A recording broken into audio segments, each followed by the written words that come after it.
Sa paghahanap ng partner, hindi mo kailangan ng mayaman, hindi mo kailangan ng gwapo o maganda, ng sexy o macho. Piliin mo yung taong may pangarap sa buhay at gustong umasenso kasama ka. At para sa mga babae, ganitong klase ng lalaki yung piliin mo. Yung magsasabi sa'yo ng ganito, "Please, ayusin natin to." Every time na may hindi kayo pagkakaunawaan.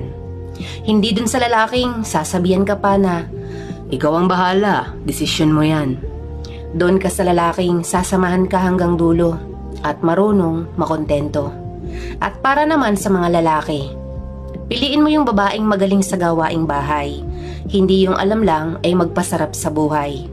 Yung babaeng uunawain ka at sasamahan ka sa hirap at sa ginhawa.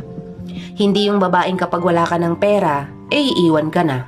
Dahil mas okay pa rin yung babaeng simple at masarap kasama. Yung alam ang salitang pagpapamilya, hindi pagbitaw sa problema. Bonus na lang kapag mabait pa yung magulang niya. Tandaan na ang paghahanap ng makakasama mo sa buhay ay hindi dapat minamadali. Slowly but surely. Kesa doon sa mabilisan na hindi man lang pinag-isipan. Kaya ang ending, nauuwi sa hiwalayan.